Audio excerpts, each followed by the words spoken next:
prediction video for UFC Fight Night Maia versus Condit.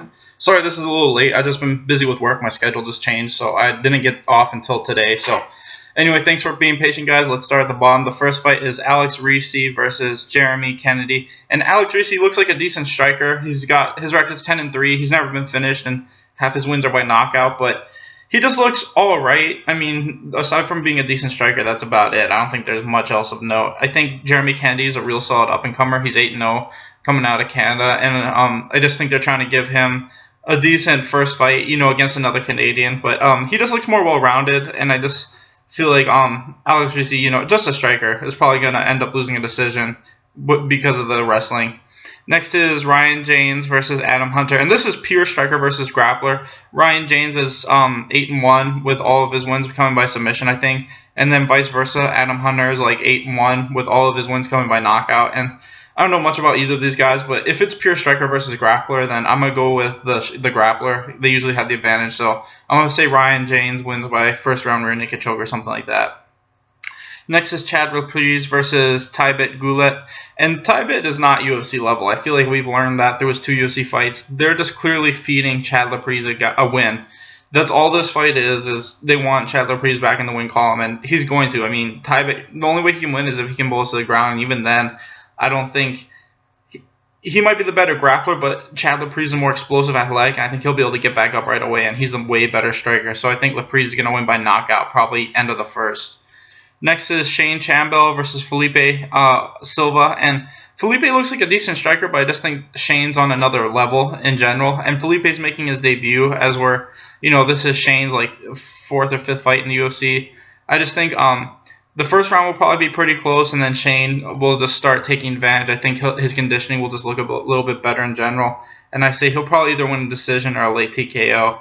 Next is Gareth McKellen versus Alessio Dicero. And Alessio Dicero looked really good in his UFC debut. I just think he gave up some takedowns, and that gave up points that even though he was winning, I think most of the rounds, he just gave up points with those takedowns, and that's why he lost the fight. I think that's something, as long as he worked on that, I think he looks like a real solid prospect. Gareth McKellen does not look amazing. He's decent everywhere, but he's not great anywhere. He's been knocked out. He's been submitted, like I said, Alessio.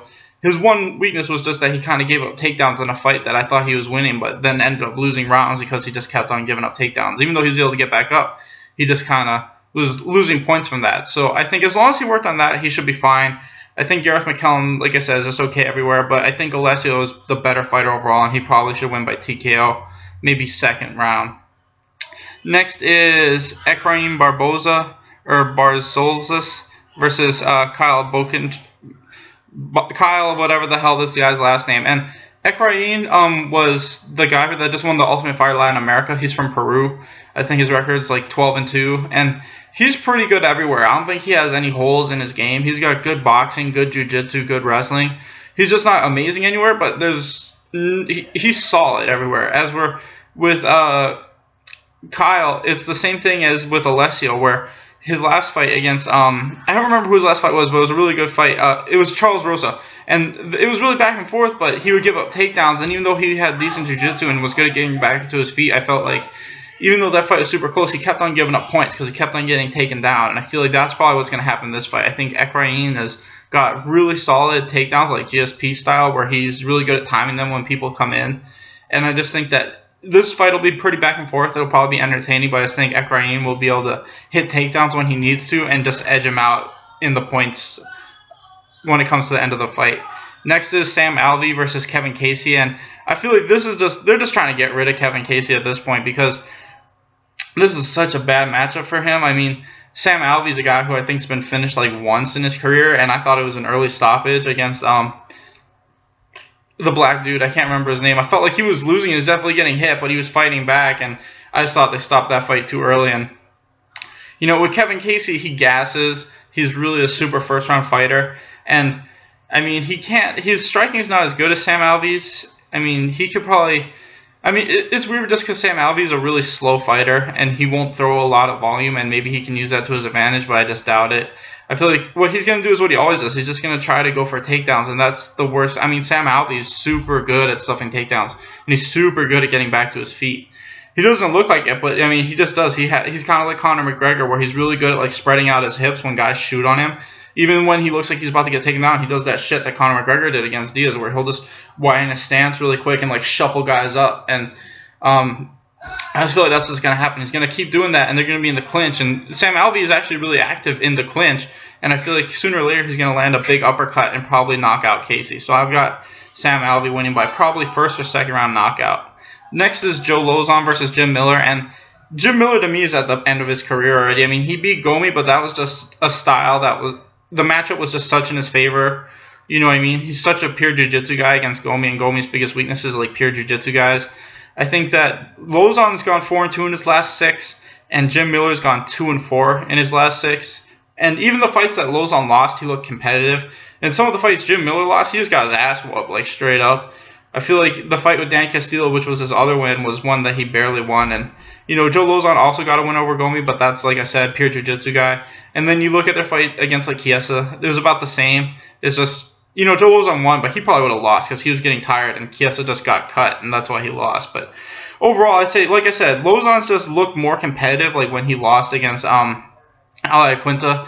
It was really back and forth until he got caught. And then with Jim Miller, he's just been getting dominated. So I feel like Joe Lauzon's closer to his prime than Jim is, and I think he'll probably win a decision, probably 29-28. Next is Paige Van Zandt versus Beck Rawlings, and Beck Rawlings is shit. I mean, she's not horrible, but she clearly lost that last fight to Sohee Ham. If it wasn't in Australia, she would have lost that decision, and that's what this is. This is just them giving Paige Van Zandt an easy fight for her to win. I think she's going to win by first round TKO. There's just nothing else to say about this fight. Next is Anthony Pettis versus Charles Oliveira, and this is kind of do or die for Pettis because he's lost 3 straight. He didn't look very good in any of those losses. And dropping down to a new weight, you never know. Maybe that's what he needs. Charles Oliveira, the last guy that tried that, he fucking submitted him with the guillotine, Miles Jury. So that could happen. I wouldn't be surprised if that happened. I'm still going to pick Pettis just because I think that maybe it was just the weight. I don't think he was – I mean, he was a decent-sized lightweight. I don't know if the weight will be that much of a difference, but you never know. I'm just always hoping that Pettis will come back and be as good as he used to be, and hopefully we see that. I think that these guys basically have the same style where they're striker jiu-jitsu guys. It's just I think Pettis has a little bit of a speed advantage, and I think his striking is better overall. So I'm going to pick Pettis. I say he wins by TKO with like a body kick or something like that.